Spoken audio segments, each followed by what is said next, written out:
Assalamualaikum warahmatullahi wabarakatuh. Bapak, Ibu guru dan para pendidik sekalian, terutama orang tua. Di sini saya sedikit mereview sebuah buku pendidikan anak di dalam Islam. Judul aslinya adalah Tarbiyatul Aulad fil Islam, tapi dalam bentuk terjemahan. Tapi saya langsung loncat ke tema bagian keempat, yaitu tentang kenakalan anak. Mungkin Bapak Ibu guru yang sudah bergelut dalam dunia pendidikan, terutama yang sudah mengajar di sekolah atau madrasah, tidak sedikit kita menjumpai anak-anak kita yang memiliki keunikan tertentu, ya yang disebut nakal sih. Ya cuman bukan nakal hakiki. Nakalnya itu ya sebatas nakal aja sih anak-anak yang pada umumnya. Tetapi justru anak yang nakal itu dia memiliki sebuah kecerdasan. Kalaupun dia mayoritas anak yang nakal tuh nggak cerdas dalam bidang matematika, nggak cerdas sesuai yang kita inginkan. Karena yang kita inginkan adalah anak yang pinter akademik, itu anak yang bagus sih. Tapi ketika anak itu ya agak suka luar gitu, maka kita akan berpikiran bahwasanya anak itu suka bolos dan lain-lain. Tetapi sebenarnya bukan itu. Kenapa sih anak bolos? Itu sebagai bentuk kebosanan dia di dalam kelas, kayak gitu. Nah, para bapak ibu guru sekalian, anak yang nakal jangan kita cap sebagai anak yang nakal yang nggak bisa dididik. Jangan. Bukan nakal hakiki, tapi nakal yang timbul dari sebab sehingga mengakibatkan anak itu kayak gitu.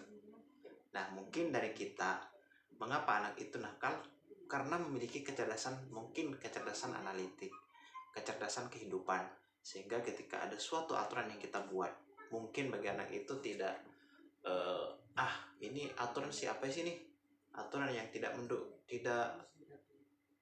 ya mungkin bagi dia nggak setuju gitu, tapi ketidaksetujuan akhirnya diluapkan dalam bentuk pelanggaran terhadap aturan itu sendiri, kayak gitu. Itu mungkin salah satu penyebab, tetapi penyebab lain ada beberapa. Diantaranya adalah di buku ini ada sebab-sebab kenakalan pada anak. Yang pertama adalah kemiskinan yang mendera keluarga.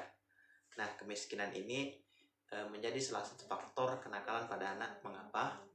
Karena mungkin anak-anak yang dilahirkan dalam kondisi serba kekurangan, mungkin dia kekurangan fasilitas, bahkan mungkin gizi, sementara lingkungan yang lain mungkin melihat anak-anak yang lain mungkin ada fasilitas ini dan pada fasilitas ini lengkap lah, intinya dimanjakan gitu. Akhirnya apa? Mungkin ketika kita nggak memberikan pegangan yang kuat, mungkin anak itu akan melakukan pelanggaran, bahkan bisa jadi ngambil sesuatu atau apa. Ya karena itu kita kepada anak kita berikan pegangan yang kuat, pendirian yang kuat gitu. Dari kecil kita didik anak kita agar tidak mudah mengambil milik orang lain, tidak mengambil milik orang lain, atau mungkin melakukan pelanggaran yang lainnya, kayak gitu. Itu yang pertama adalah kemiskinan. Kemudian yang kedua adalah percekcokan antara orang tua, itu suami dan istri, ayah ibu gitu. Kenapa sih bikin anak itu nakal? Ya jelas, ketika percekcokan anak itu melihat dengan mata, kepala, dan telinga sendiri. Nah, perasaannya dia bagaimana kita nggak tahu. Ketika anak itu melihat orang tuanya cekcok, tengkar, bahkan mungkin dia bisa memecahkan piring, gelas, dan lain-lain, mungkin bisa jadi anak itu niru nantinya pada akhirnya. Kenapa lah orang tua saya kayak gitu, maka saya kayak gini juga, mungkin kayak gitu, berpikir singkatnya kayak gitu. Tetapi mungkin di sisi lain ada juga anak yang di rumah ketika melihat orang tuanya tempur tengkar atau bercekcok, dan anak itu bosan di rumah, dia mencari ketenangan dalam hidupnya. Akhirnya dia keluar sehingga menemukan komunitas yang mungkin komunitasnya bisa untung-untung saja, alhamdulillah. Kalau misalkan menemukan sebuah lingkungan yang bagus, tetapi kalau misalkan menemukan lingkungan yang kurang baik, apa yang terjadi? Maka anak itu akan ikut yang tidak baik tadi. Almaru ala dini khalili.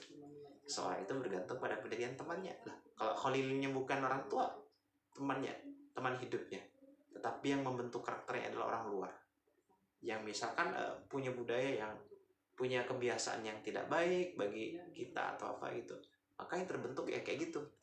Oleh karena itu, orang tua, salah satu adab orang tua terhadap anak adalah menghindarkan diri menghindarkan percekcokan di hadapan anak. Kenapa? Itu akan bentuk karakter anak nanti. Artinya seberantem kayak apa antara ayah dan ibu, ketika melihat anak, tolong berhenti aja. Itu yang kedua. Yang ketiga adalah perceraian yang dibarengi dengan kemiskinan. Ya tidak harus kemiskinan sih, perceraian juga terjadi, akan membentuk kenakalan pada anak yang mungkin sebelumnya bagus, anteng-anteng aja, tiba-tiba ketika bercerai orang tuanya bisa jadi dia berontak. Itu sebagai luapan emosi sebenarnya. Artinya kenapa? Tolonglah ketika ada percekcokan, orang tua mungkin ya ada bayangan lah mau cerai atau apa, lihat anak. Ketika kita melihat anak, insya Allah nggak jadi itu cerai. Kenapa? Anak itu diapain ketika kita cerai? Lah, kalau si ayah kemudian si ibu cerai, ayah mungkin nikah lagi, ibu ini nikah lagi, terus anak diapain? Anak ditinggal. Anaklah yang jelas-jelas jadi korban dari perceraian tersebut. Ya karena itu, kalau ada percekcokan atau apa mau bercerai, lihat anak, kasihani anak. Jangan sampai kita egois lah dengan diri kita sendiri. Lihat anak dulu. Itu untuk orang tua. Kemudian yang ketiga adalah di sini ada situ teman, di sini banyak pembahasannya ada di hadis-hadis, cuman saya agak nyeleweng keluar pembahasannya. Kemudian juga lingkungan yang tidak baik, kemudian juga perlakuan orang tua. Jelas perlakuan orang tua yang keras akan menurun terhadap anaknya. Kalau orang tuanya keras terhadap anaknya, anaknya juga jadi keras gitu. Lemah lembutlah terhadap anak, sayang. Nah, kemudian ada yang keenam adalah kesenggangan yang menyita masa anak-anak dan remaja. Kesenggangan artinya anak itu waktu senggang, apa sih? Jangan dibiarin anak itu senggang, justru kita yang ngisinya. Artinya gunakan waktu bermain anak itu dengan kita. Jangan sampai anak itu bermain dengan yang lain. Pertama, anak itu main harus dengan kita, harusnya main kelayangan mungkin. Ya jadi orang tuanya jadi anak-anak juga ya mungkin. Enggak. Artinya jangan biarkan anak itu bermain di luar dulu. Bermainlah dengan orang tua dulu. Artinya jangan sampai orang tua itu tidak meluangkan waktunya untuk anak. Sibuk kerja sehingga lupa anak, lupa ini. Dalam suatu hari tetap luangkan untuk bercanda dengan anak, bermain dengan anak, sehingga anak itu merasa terlayanin lah kayak gitu. Nah, sehingga dia waktu sekangnya nggak kemana-mana lah, orang tuanya ada yang ngisi orang tua kayak gitu. Makanya terbentuk karakternya juga dari orang tua.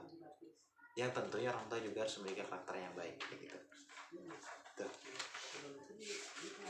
Artinya sebagai orang tua mungkin yang kantoran, mungkin juga mungkin yang serba sibuk, luangkan waktunya untuk me time bersama keluarga. Andaikan sibuk juga, misalkan tidak sempat mendidik juga, misalnya ya anaknya serahkanlah ke pondok pesantren, perserahkan pondok pesantren supaya dididik dengan pendidikan yang islami yang bagus, dan insya Allah anak itu menjadi anak-anak yang soleh. Amin ya rabbal alamin. Itu sih untuk, tapi sih di sini banyak mengenai macam-macamnya. Ada keterlaluan karena merebaknya pengangguran di masyarakat, itu salah satunya juga yang menyebabkan anak itu menjadi nakal. Kemudian juga tayangan film kriminal atau pornografi. Orang tua anak yang belum kuat ideologinya, pendiriannya, jangan diberikan kepemilikan handphone terhadap anak. Mengapa? Anak kita masih amatir, anak kita masih pendiriannya belum kuat. Artinya jangan sampai kita nggak tahu apa privasi anak di HP itu. Jangan sampai. Kalau misalkan kita nggak tahu apa ini, bisa jadi dia melakukan penyimpangan. Banyak loh anak yang terinspirasi dari film sehingga melakukan suatu kejahatan. Tidak sedikit.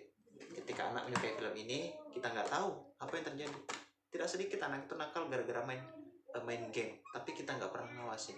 Dan tidak sedikit anak itu melakukan kekerasan apa dan lain-lain karena terinspirasi dari sebuah film. Ya, karena itu orang tua jangan memberikan hak kepemilikan terhadap anak yang anak itu masih belum kuat pendiriannya. Jangan itu. Pertama anak kecil, jangan dibiarkan memegang HP. Ya megang mungkin boleh, tapi jangan sepenuhnya gitu.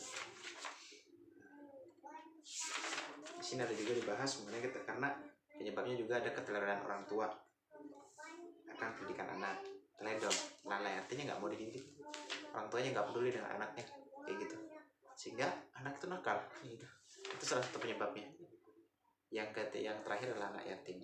Anak yatim karena ya memang itu dari segi alamnya memang karena nggak ada orang tua, siapa yang mendidik, siapa yang membentuk karakternya, nggak ada, sehingga mungkin menyebabkan anak-anak itu sebagian ada yang nakal atau apa. Mungkin dari sini review buku dari saya, insyaallah kita lanjutkan nanti. Thank you.